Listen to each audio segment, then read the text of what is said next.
بسم اللہ الرحمن الرحیم۔ معزز ناظرین و سامعین السلام علیکم۔ حضرت جبرائیل علیہ السلام وحی خدا لے کے حضرت محمد مصطفیٰ صلی اللہ علیہ وآلہ وسلم کے پاس تشریف لاتے ہیں اور فرماتے ہیں، اے محمد مصطفیٰ، اے اللہ کے پیارے نبی، حکم خداوند کریم ہے کہ جیسا کہ ہم نے آپ کو عالم ارواح میں دکھا دیا تھا اور بتا دیا تھا، اس کے مطابق یہ سال آپ کی زندگی کا آخری سال ہے۔ اس اعلان کے بعد، اس وحی کے سننے کے بعد، حضرت محمد مصطفیٰ نے پورے شہر میں منادی کرائی کہ اے لوگو، جو لوگ چاہتے ہیں کہ میں محمد مصطفیٰ کے ساتھ حج کریں تو وہ لوگ اپنے اہل و عیال کے ساتھ مکہ کے لیے تشریف لے جائیں، کیونکہ اس سال میں محمد مصطفیٰ حج کے لیے تشریف لا رہا ہوں۔ یہ اعلان سننے کے بعد تمام لوگ مکہ کے لیے نکل پڑے اور اپنے اہل و عیال کے ساتھ فریضہ حج ادا کرنے کے لیے نکل پڑے۔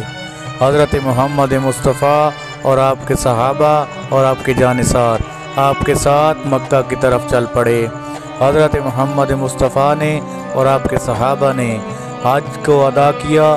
فریضہ حج ادا کرنے کے بعد آپ صلی اللہ علیہ وآلہ وسلم جب واپسی پہ میدان خم غدیر میں پہنچے تو حضرت جبرائیل علیہ السلام اللہ کا پیغام لے کے نازل ہوئے اور حکم خدا سناتے ہوئے فرمایا، اے محمد مصطفیٰ، اے اللہ کے پیارے نبی، حکم خدا ہے کہ جو ہم نے آپ کو بتا دیا، جو پیغام آپ کو پہنچا دیا، وہ ہمارا پیغام اپنی قوم کو بتا دو، وہ ہمارا کام اپنی قوم کو بتا دو۔ اے محمد، اگر ہمارا یہ پیغام اپنی قوم تک نہ پہنچایا تو سمجھ لو آپ نے رسالت کا کوئی کام نہیں کیا۔ اس وحی کے بعد حضرت محمد مصطفیٰ نے ایک اعلان فرمایا اور حکم دیا کہ جو پیچھے حاجی ہیں ان کو ادھر اکٹھا کرو، جو آگے چلے گئے ہیں ان کو واپس بلاؤ۔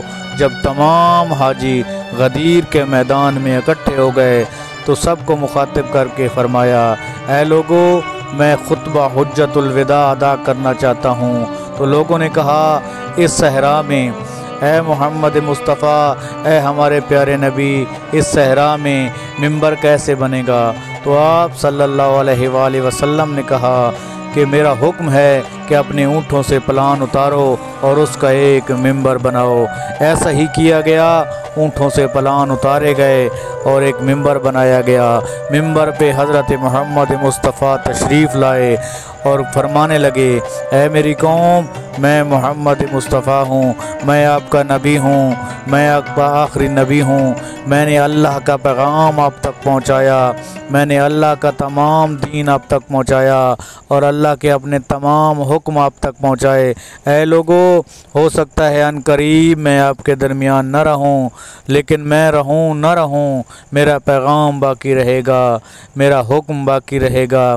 تو اے لوگو، اگر چاہتے ہو کہ میرے بعد گمراہ نہ ہونا، تو اگر یہ چاہتے ہو کہ میں محمد مصطفیٰ بروز محشر آپ کی شفاعت کروں، تو اے لوگو، میرے بعد دو چیزیں میں آپ کے درمیان چھوڑ کے جا رہا ہوں، ایک میری اہل بیت اور ایک اللہ کی کتاب ہے۔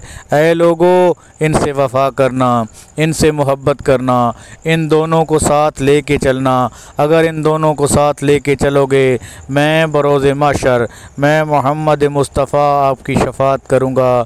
اور میں یہ چاہتا ہوں کہ آپ لوگ میری اس نصیحت پہ عمل کرو، کیونکہ بروز محشر میں حوض کوثر پہ آپ کو ملوں گا۔ اور اس کے بعد حضرت محمد مصطفیٰ نے مولا علی علیہ السلام کا ہاتھ پکڑا اور بلند کیا اور کہا کہ لوگو، میرے بعد یہ آپ کے مولا ہیں، من کنت مولا ہو فحاظ علی مولا۔ اے لوگو، میرے بعد علی مولا ہیں، جس پر پورے حاجی ہر ایک کی زبان پہ صرف ایک ہی الفاظ سے مبارک ہو یا علی، جانشین محمد مقرر ہونے پر آپ کو مبارک ہو، مولا علی علیہ السلام کے نعرے کی گونج تھی۔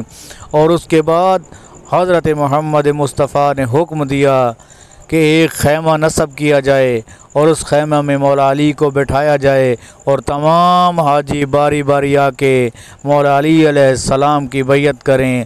تاریخ گواہ ہے، تاریخ میں لکھا ہے اس خیمہ میں حضرت علی علیہ السلام بیٹھے اور 3 دن تک حاجی آپ کو جانشین محمد مقرر ہونے پہ مبارکباد دیتے رہے اور آپ کو مولا مانتے رہے اور آپ کے ہاتھ پہ بیعت کرتے رہے۔ اللہ تعالیٰ صدقہ محمد و آل محمد کا، صدقہ حضرت علی علیہ السلام کا مالک تمام لوگوں کی پریشانیاں دور فرمائے، آمین ثم آمین۔